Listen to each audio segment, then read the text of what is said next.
Rebel forces have launched their largest offensive against the Syrian government in years. They have captured a swathe of land across the northwest of the country, including most of the second city of Aleppo, after the Syrian military rapidly withdrew its troops.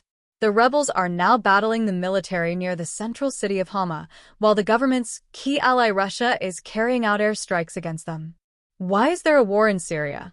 A peaceful, pro-democracy uprising against Syrian President Bashar al-Assad in 2011 turned into a full-scale civil war that has devastated the country and drawn in regional and world powers.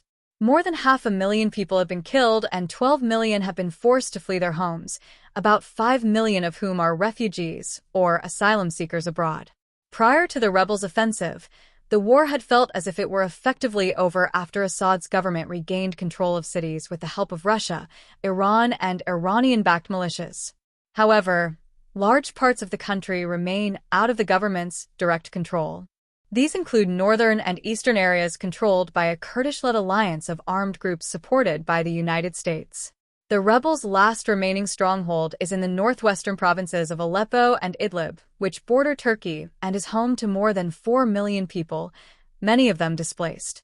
The northwest is dominated by the Islamist militant group Hayat Tahrir al-Sham, HTS, but Turkish-backed rebel factions, known as the Syrian National Army, SNA, also control territory there with the support of Turkish troops. What is Hayat Tahrir al-Sham? HTS was set up in 2012 under a different name, Al-Nusra Front, and pledged allegiance to al-Qaeda the following year. Al-Nusra Front was regarded as one of the most effective and deadly of the groups ranged against President Assad. But its jihadist ideology appeared to be its driving force rather than revolutionary zeal, and it was seen at the time as at odds with the main rebel coalition known as the Free Syrian Army. In 2016, al-Nusra broke ties with al-Qaeda and took the name Hayat Tahrir al-Sham when it merged with other factions a year later.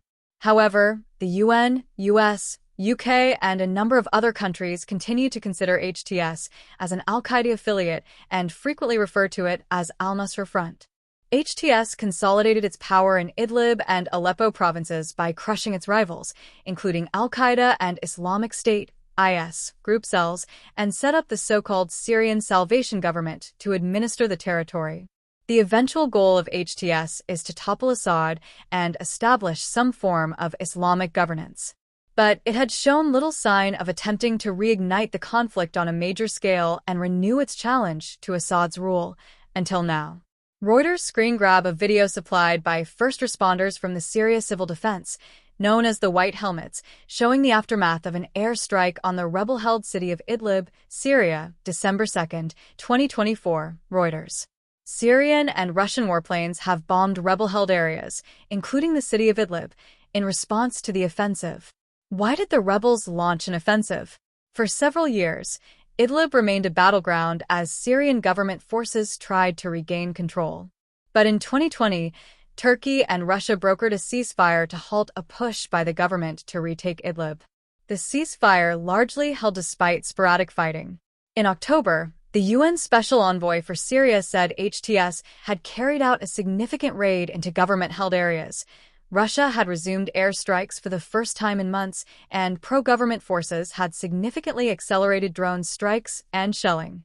On Wednesday, HTS and allied groups said they had launched an offensive to deter aggression, accusing the government and allied Iran-backed militias of escalation in the northwest.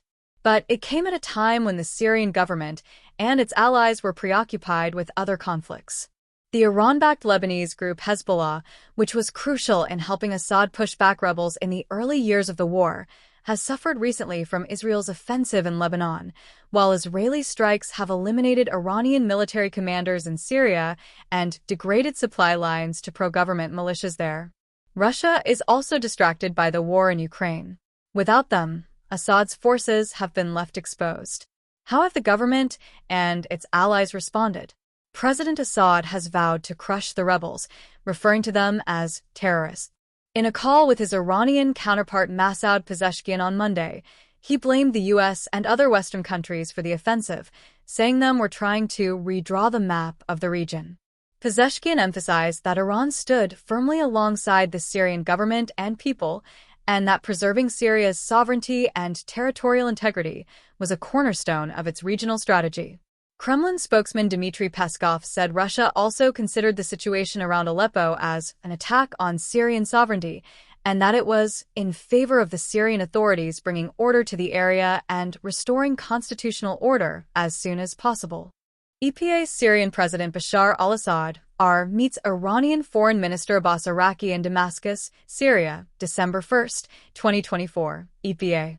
Iran's Foreign Minister Abbas Araqi, assured President Bashar al-Assad of Tehran's continuing support.